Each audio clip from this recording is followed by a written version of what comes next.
국방과 안보 이슈로 여러분들을 찾아뵙고 있는 송영선입니다. 이번 나토 정상회의는 윤석열 대통령의 우크라이나의 방문으로 마침표를 찍은 것 같습니다. 흔히들 외교는 말로 하는 것이다. 말을 미화를 하고 전쟁으로 혹은 분쟁으로 다툼으로 갈등으로 이르지 않고 모든 것을 평화롭게 해결하기 위한 하나의 방법 내지는 전략이 외교다라고 얘기하지만 정말 외교에는 행동이 들어가야 되는 것입니다. 말이 아닌 행동이 들어가야 되는 것입니다. 윤석열 대통령께서는 행동으로 이번 외교를 보여줬습니다. 대통령 취임할 때 국민들에게 약속한 자유주의의 국제연대를 계속 강조해왔습니다. 취임할 때 취임사에서부터 시작해서 계속 그 후에도 이번에 그걸 몸소 실천했습니다. 전쟁 중에 있는 국가를 찾아갔습니다. 그리고 위로하고 우리가 전쟁 중에 국가에 있지만 자유민주주의를 같이 수호하는 국가로서 그 아픔을 함께 해주고 싶다. 그래서 경제적인 지원도 해주고 젤린스키에게 많은 용기를 북돋워 주고 왔습니다. 사실 젤린스키 얼굴을 보면은 나토 정상회담 할 동안 정상회의 할 동안 젤린스키는 바이든하고 눈빛을 한 번도 안 맞췄습니다. 겉으로는 감사하다고 얘기하지만 못내 섭섭했습니다. 스웨덴도 끼워주고 그 기회주의자 에르도안한테 떡을 2개씩이나 주고 스웨덴 같은 경우에는 EU 가입하겠다고 얘기한 지 2년도 안 돼가지고 가입시켜주는데 왜 우크라이나는 30년 동안 소련이 해체되고 난 뒤부터 줄곧 자기들이 가지고 있는 핵무기까지 다 미국이 시킨 대로 러시아가 시킨 대로 영국이 시킨 대로 핵무기까지 다 포기했는데도 우리는 EU에 가입을 시켜주지 않느냐, 나토에 가입을 시켜주지 않느냐. 이번에 상당히 기대를 걸었는데 안 해주느냐. 조금만 더 기다려라. 더 나아가서는 바이든이 우크라이나의 젤린스키에게 얘기하기를 네가 전쟁을 끝내면 그때 나토 가입하라는 참 젤린스키로서는 피눈물 나는 얘기를 들었습니다. 그러나 그건 어쩔 수 없는 거죠. 대통령께서 바르샤바 대학의 연설을 끝내고 사실 공식적으로 발표도 안 한 우크라이나 방문을 전격적으로 했다는 겁니다. 27시간, 14시간 날아가고 13시간 걸려가 다시 날아오고 가서 실질적으로 우크라이나에 머문 시간은 11시간 정도밖에 안 됐는데 무박 3일에 외교를 했다는 겁니다. 자, 육체적으로 엄청 힘드신 그 외교 일정을 밟으셨는데 아니나 다를까 민주당에서는 또 똑같은 얘기 나옵니다. 러시아를 적대국으로 만들고 싶으냐? 그럼 러시아가 우리하고는 무슨 관계입니까? 우크라이나를 방문하지 않으면 러시아가 적대국이 아니고 우리의 동맹국입니까? 중국을 방문해서 큰 산이라는 소리를 안 했기 때문에 우리 큰 산이고 우리는 작은 언덕이라는 얘기를 안 했기 때문에 사드 3 사드 3원칙이 나왔어요. 3금 3개는 해서 안 되고 1한 하나는 한정하겠다 제한하겠다라는 원칙이 나왔어요. 미리 식겁을 먹고 우리 내에서 그걸 발표를 한 거예요. 사실 중국의 공식적인 문서에도 봐도 그걸 양국 간에 앉아가지고 정상회담을 했다든가 외무부 장관 상호 외무부 장관 간에 그걸 공식적인 서한으로 서명을 했다든가 없다는 거예요. 우리에게 그렇게 바란다고 얘기했는데 우리 장관도 똑같이 그렇게 인식을 하고 우리가 그렇게 받아들이고 있는 거예요. 우리가 줄의 즐겁을 먹고. 한미일 군사동맹 맺지 마라. 사드 배치하지 마라.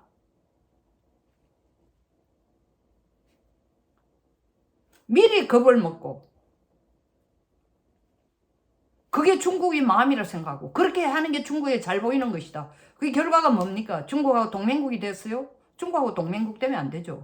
러시아하고도 동맹국 되면 안 됩니다. 물론 러시아하고도 사이좋게 남아있는 게 뭐 우리가 석유를 수입한다든가 역시 그들도 아시아에 걸쳐있는 국가입니다. 유라시아 국가죠. 그리고 지리적으로도 미국보다는 훨씬 더 가까운 나라고 더구나 우리 바로 옆에 붙어있는 중국과도 훨씬 더 가까운 나라니까 러시아의 코털 건드리가 좋을 거는 없지만 우크라이나를 방문하지 않는다고 해서 러시아가 우리의 동맹국이고 우리 안보를 지켜주는 나라가 됩니까? 말이 되는 얘기를 하라고요. 중국을 2번씩이나 국회의원들이 찾아가서 손이 발이 되도록 빌면서 우리가 한국 돌아가서 국회를 설득할 것이다. 사드 포기하라고. 떼찌 나쁜 놈들. 왜 중국 허락도 없이 한국에다 사드 배치하는지 내가 가서 제대로 버르장머리를 좀 고쳐놓겠다. 물론 그 정확한 버르장머리는 용어를 쓰지 않는데 그게 누굽니까? 인천시장 했던 5선을 했던 야당의 5선 국회의원은 송영길 의원이 한 얘기잖아요. 말이 되는 얘기예요. 남의 나라 가서 우리나라에 국회를 가서 설득을 하겠다. 사드 배치하지 말라고. 사드 포기하라고. 이런 미친 짓이 어딨냐고요. 그뿐 아닙니다. 그건 국회의원 수준에서 그렇다 칩시다. 야당의 당대표로 그렇다 칩시다. 대통령이라는 사람은 어떻게 했어요? 국민 세금을 쓰고 전 세계를 돌아다니면서 뭐예요? 북한 대북 제재 좀 풀어주세요. 북한에 대한 제재만 풀어주면은 쟤들이 미사일 발사도 안 할 거고 핵무기도 사용 안 할 겁니다. 웃기고 있는 소리 하고 있는 거죠. 그리고 또 무슨 얘기를 하고 있어요? 우크라이나를 방문한 게 바로 한반도로 전쟁을 끌어들일 생각이냐? 우리가 우크라이나 방문하기 때문에 한반도로 전쟁을 끌어들여요? 그 논리는 만날 그 소리잖아요. 대북 제재하니까 북한이 우리를 위협한다. 우리를 쏜다. 천만만만의 말씀. 이미 북한 얘기했잖아요. 최근에 김여정이가 다시 얘기했잖아. 김정은의 허락을 맡아서. 너하고는 상대 안 하겠다. 왜 대답이 없어? 민주당 내에서 그렇게 김정은, 김정일, 김일성 노래를 부르는 우리 민족들이라고 찬양을 하던 친구들이 김여정이한테 한 방에 딱 간 거예요. 우리 민족들이란 용어도 쓰지 마라. 너들하고는 더 이상 상종 안 한다. 미국하고만 같이 일 해결하겠다. 핵 문제, 너는 카운터파트도 아니야. 어디나 쓰고 있어.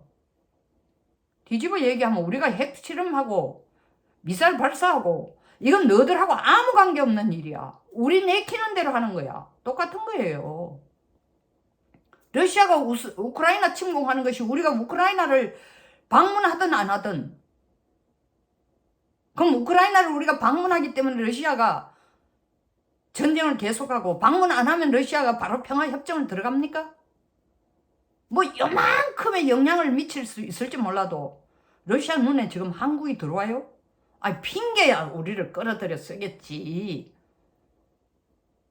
그러나 우크라이나를 방문하는 것은 러시아를 적국으로 만들려고 하는 게 아니라 자유민주주의의 국제적인 연대에서 우리가 확고한 자리매김을 하겠다는 겁니다.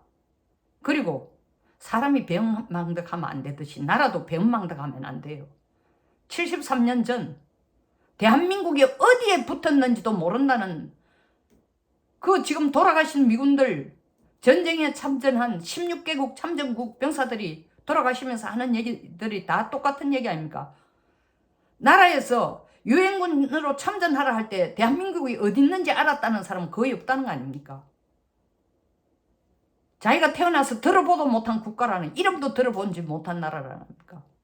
속된 말로 와서 개죽음 당하는 거나 다름없는데도 평화를 위해서, 민주주의를 위해서, 자유를 위해서 온 겁니다.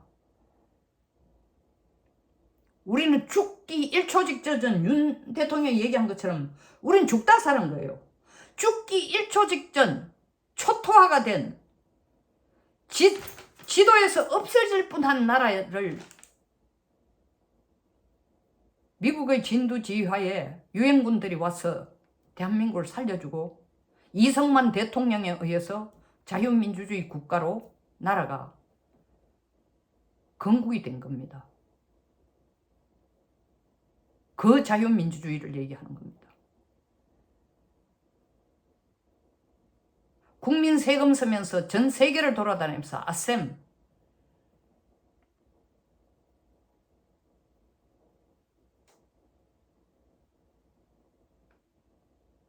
뭐 아셈뿐 아니죠. 별의별 세계 모든 G20,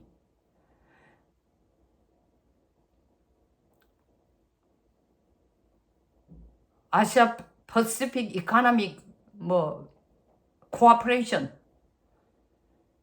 별의별 모임을 다 돌아다니면서 그 누구 돈으로? 국민 세금으로. 뭐 하라고? 김정은이 살려주라고 호소를 하면서 다닌 그런 외교에 대해서는 잘못했다는 얘기가 없어. 물론 잘못했다고 얘기하는 다른 쪽의 의원들도 있고 목소리들도 있지만 잘못했다라고 말하지 않는 그 목소리들이 지금 러시아를 우리의 적국으로 만들 것인가? 그럼 러시아를 어떻게 정의를 내리는 거야? 러시아가 우리 동맹국입니까? 아니 물론 우방국으로 남으면 좋지. 근데 우리가 러시아 보고 우리가 중국과 지금 불가피하게 대중 아시아 퍼시픽 이번 나토에 가서도 그렇잖아요. 아시아 퍼시픽 아태 지역의 국가들이 핵심 국가들 일본, 한국, 호주, 뉴질랜드들이 손을 잡고 반중 노선에 연대를 하자라는 것을 공공연하게 나토와 함께 약속을 했는데 그 중국과 가장 가까운 나라가 지금 러시아인데 번지수가 뭐예요 도대체? 우리가 그럼 러시아의 동맹국으로 남아야 돼요? 끊임없이 딴지만 걸고 있는 거예요.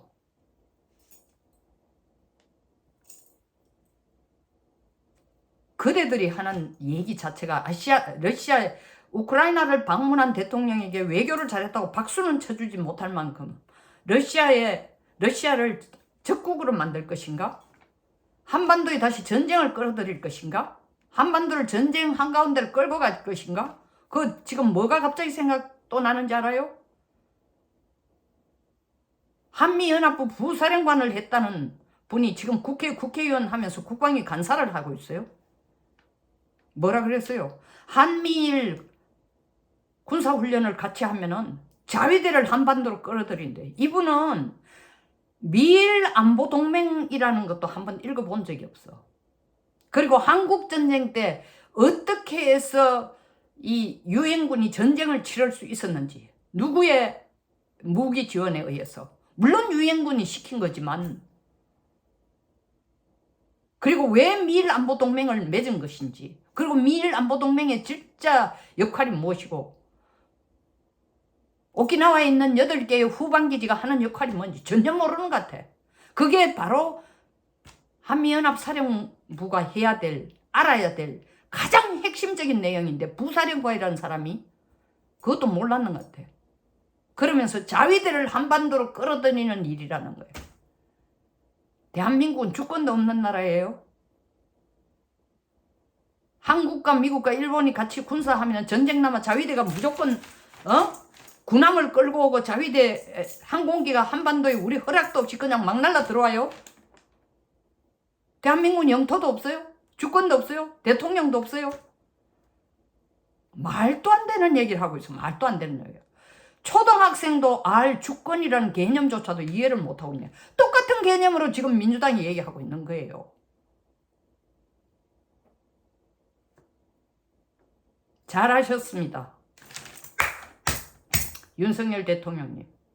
이번 우크라이나의 방문을 통해서 물론 우리가 경제적인 이득도 책임게 있습니다. 지금 뭐 현대건설이라든가 삼성물산이라든가 왜냐하면 전후 복구를 해야 되니까 그건 뭐 지금 당장 건설이라든가 다리를 놓는다든가 병원을 짓는다든가 이거 하여튼 무조건 이런 일들은 전 세계에서 한국만 잘하는 데가 없어요.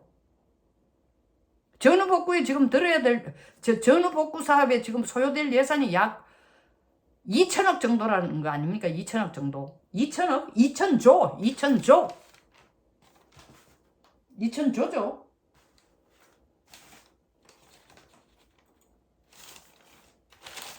제가 틀렸을 수도 있는데 2천조입니까? 2천조입니다. 최대 2천조에 달하는. 이것도 선점해 놓은 거예요. 그러나 꼭 경제적인 이득만 바라보고 계산하고 우리 대통령이 가신 건 아니라고요. 믿으세요.